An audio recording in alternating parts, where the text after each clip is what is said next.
ابتدای ماه مارس در قصر تنیس شهر دوشنبه چمپیونات تاجیکستان اوید به گشتینگیری برگزار گردید. مسابقه مدت 2 روز ادامه کرده ورزشکاران در 7 وزن میان هم رقابت کردند. در روز اولی مسابقه پهلوانان در 3 وزن میان هم رقابت نمودند، یعنی در وزن‌های 60 کیلو، 66 کیلو و تا 71 کیلو. چقدر که ما شاهدی حال گشتیم دیدیم که در روز اول مسابقه که 3 وزن 60 65 و 71 بین خود قوازمایی می نمایند. در هر یک وزن زیاده از 60 ورزشکار بین خود رقابت کرده شدند که ما از این میتونیم در داخل این پهلوان‌ها یگان چهره نو که دریافت کنیم. حالا که ما معلوم گردید که بعد از بین‌المللی گردیدن گشتین ملی توجه جوانان ورزشکاران خیلی زیاد است که در یک وزن از 60 تا 80 نفر دیده می شود. قدم میموند به سوی پیروزی، به سوی پس از مقام بین المللی گرفتن گشتینگیری، این اولین چمپیونات تاجیکستان اوید به گشتینگیری می باشد. از این رو نوابسته با زیاد بودن اشتراکچیان مسابقه داوران کوشیدند که تمام قاعده های نوی گشتین ملی را رعایت نموده خالصانه رفت رقابت ها را داوری نمایند. همینطور اشتباه قید کرده از ثانیه‌های اول معلوم بود حرکت و پرتاب‌های تبارک فرسند و غالبیت را به دست آورد. خیلی که به همگان معلوم است در این تالار با شکوه چمپیونات جمهوری تاجیکستان اوید و گشتینگیری برگزار گردیده شده است که پهلوانان از تمام شهر و ناحیه و منطقه‌های جمهوری گشتین گرفته ایستادند. ما داوران رو از جمهوری خودمون و از جمهوری‌های همسایه داورای درجه بین المللی دعوت کرده ایم که در این تالار در این چمپیونات ما داوری کرده ایستادند. یکی از این پهلوانان غالب آمدن همینطور خیلی هم خوب پرتاب کرد. فدراسیون گشتینگیری تاجیکستان برای داوری کردن رفت رقابت‌های پهلوانان داوران را از کشورهای همسایه نیز دعوت نمودند. همین طریق 3 داوری درجه بین‌المللی از جمهوری ازبکستان در این مسابقه اشتراک داشتند و رفت رقابت‌های پهلوانان را داوری می‌کردند.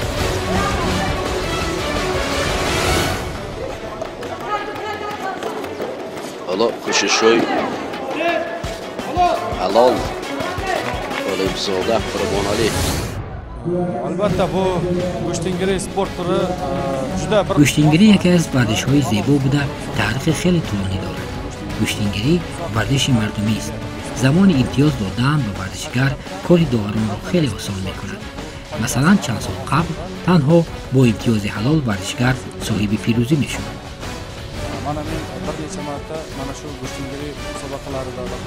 بار اول در چنین مسابقه ها همچون داور اشتراک میکنند و تا حال با مشکلی روبرو نشدند.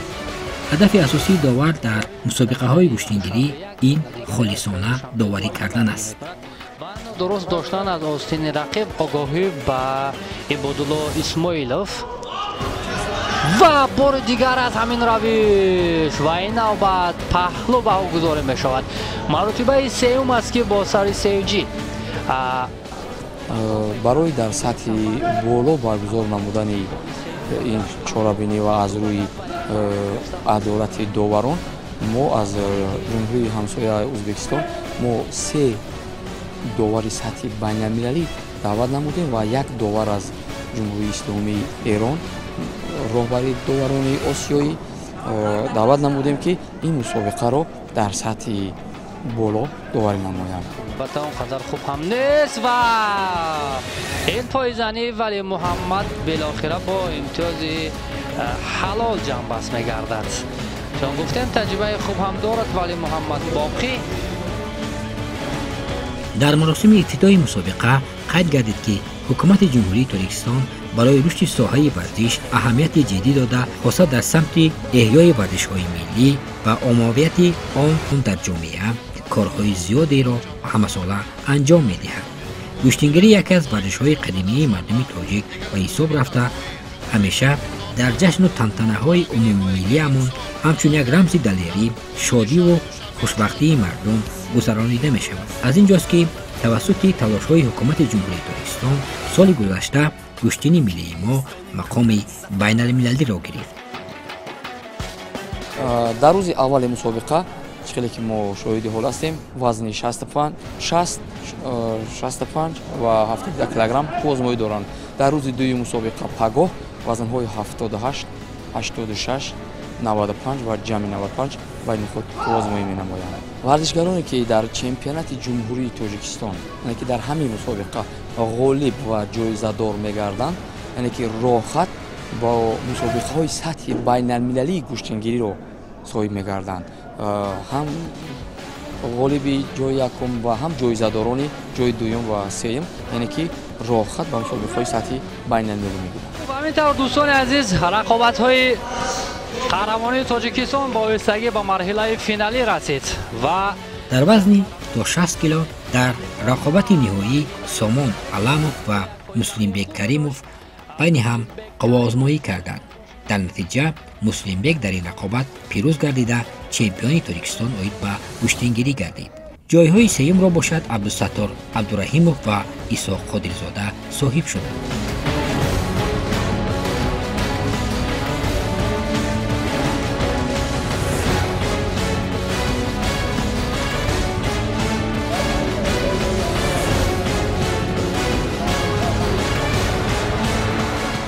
و اکنون سرعت این ترتیبی میدانداری واقعا هم پسندی تماشابینان تلویزیون ورزش میگردند. در وزن تا 66 کیلو در رقابت نهایی ایدیبک سفروف با محمد خالد جلیلوف با هم قوازمایی کردند که در نهایت محمد خالد جلیلوف پیروزی به دست آورده غالب این وزن گردید. مقام سوم را در این وزن خورسندقول کوگانوف و بهرام صوفیوف به دست آوردند. در تاریخ جودوی کشور این کار بر رسول باقیوف دست داد و خلاص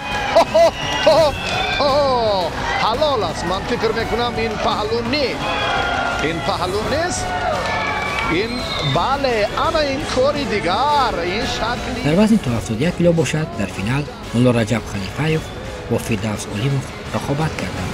در این رقابت مولا رجب خلیفایوف پیروز گردیده غالب این وزن گردید. مقام سوم را باشد محمد رحیم سرخانوف و محیدین اسدالله‌یوف به دست آوردند.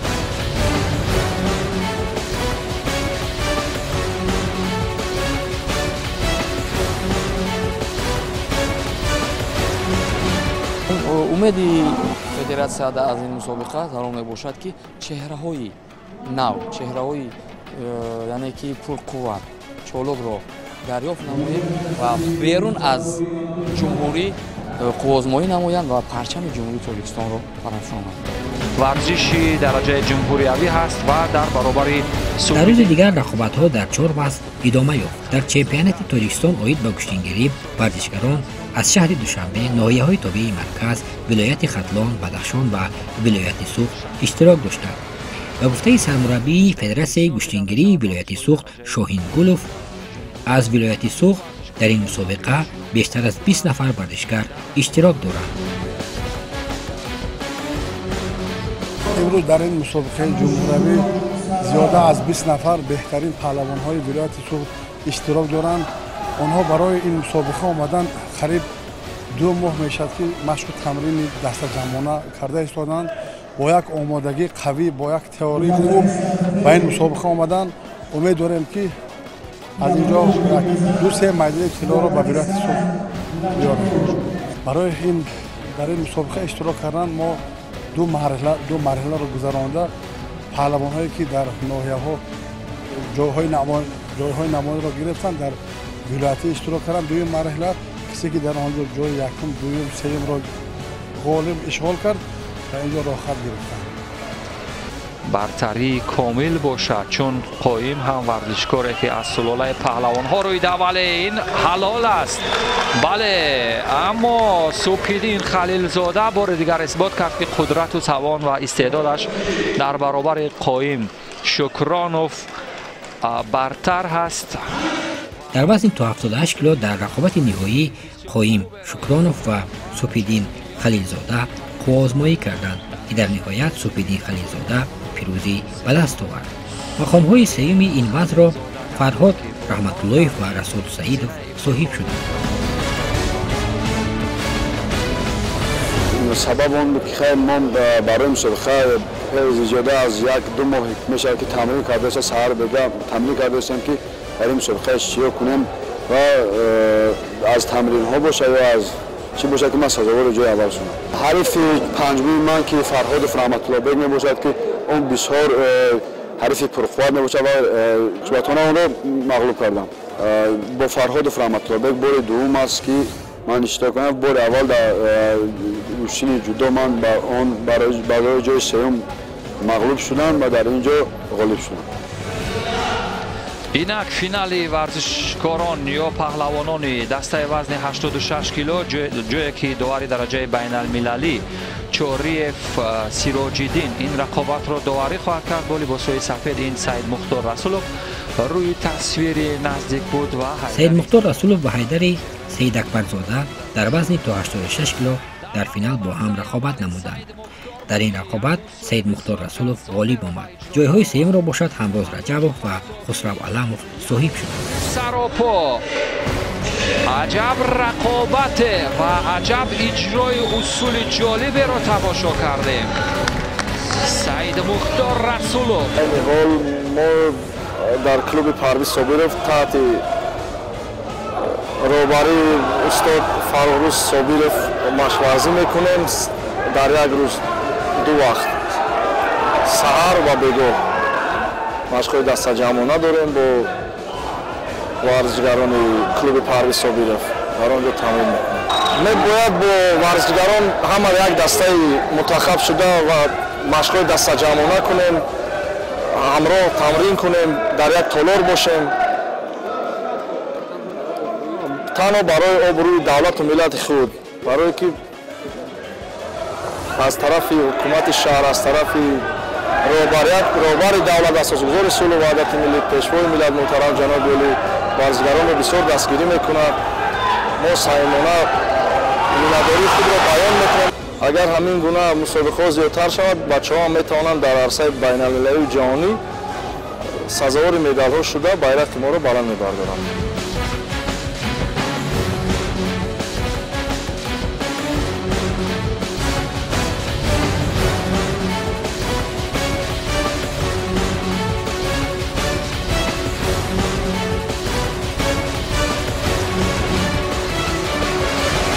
در اینجا پهلوانایی که از ولایت سوخت هستند، ولی محمد دلمرادزاده که یک پهلوان بسیار خوب است و برادر او شهاب الدین و اینچنین همراز پهلوان رجب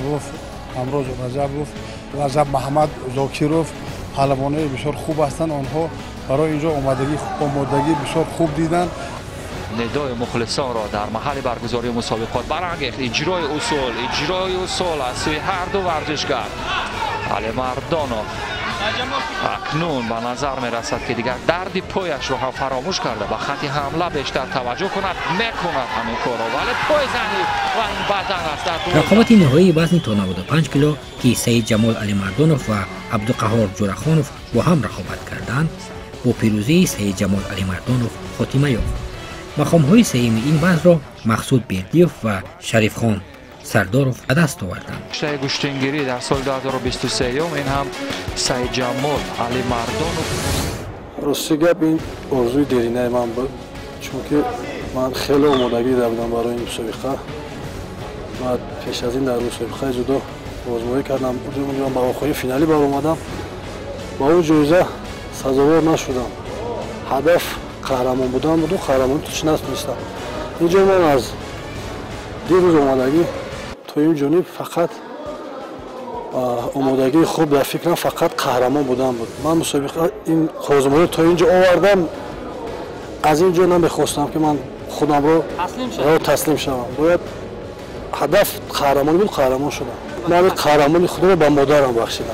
بسیارتر هم پدرم هم مادرم، بسیارتر مادرم تا جای آمادگی است که مادر من کمی هم بیمار بود و مامان گفت که من هر وقتی که تو رو در بالای کویار بینم بیماری من و من خیلی مهم نیست، من شفا میابم. نتیجه خوب تمرین ها رو زیاد میکنیم، омодагии мусобиқа дар пеш истода ва қаҳрамонии ҷаҳон оид ба гӯштингирӣ омода мешавем ва шаъну шарафи мардуми тоҷикро ва парчами азизи худро баланд мебардорем. ва иҷрои усул ҳаст ё на? довар чӣ хулоса мекунад? чизе нест мегӯяд довар. дар вазни ҷамъи 95 кило хуршед маҷидов бо шариф назириев байни ҳам рақобат карданд ки ин сабқат бо пирӯзии хуршед маҷидов ба анҷом расид. дар ин вазн ҷойҳои сеюмро рашид зиёбеков ва фарзиншоҳ ҳусейнов ба даст оварданд.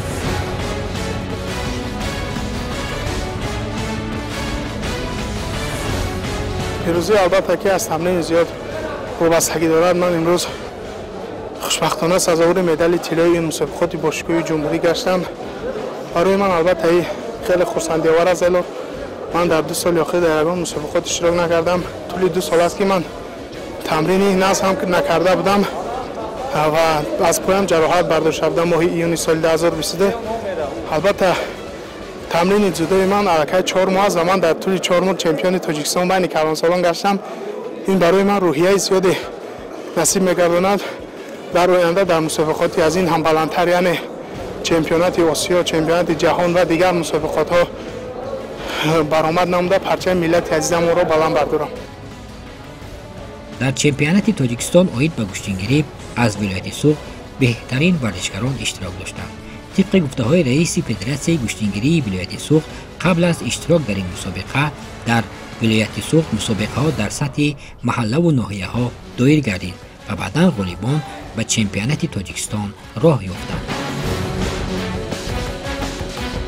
федератсияи мо кӯшиш мекунад ки бозам паҳлавонҳоро омода кунад ки барои куштингиҳои сатҳи баланд ҳам дар шаҳри душанбе баргузор мегардад. барои ин мусобиқа бисёр як тайёрӣ ва омодагӣ хуб дида истодаем. ростига бисёр баъд аз ин мусобиқа машқу тамринҳои хеле хуб рафта истодааст. байну шаҳру ноҳияҳо мусобиқаҳои дохили шаҳрӣ, дохили ноҳиявӣ шуда истодааст ва ҳама паҳлавонҳо барои куштинги миллӣ дар куштингҳои байналмилалӣ иштирок кардан бисёр як омодагӣ хуб дида истодааст. наворҳои оҳиста, суст карда шуда, пойзаниҳои гуногун бештар дар ин рақобатҳо. федератсияи гӯштингирии тоҷикистон ҳоло ба як мусобиқаи байналмилалии гӯштингирӣ омодагӣ гирифта истодааст ки дар рӯзҳои таҷлили наврӯзи байналмилалӣ доир мегардад. умед аст ки ғолибони чемпионати тоҷикистон оид ба гӯштингирӣ дар ин мусобиқаи байналмилалӣ бо муваффақият иштирок хоҳанд кард. аллакай мо дар 5 кишварҳои хориҷ федератсияҳои худро таъсис додем ва дар моҳҳои оянда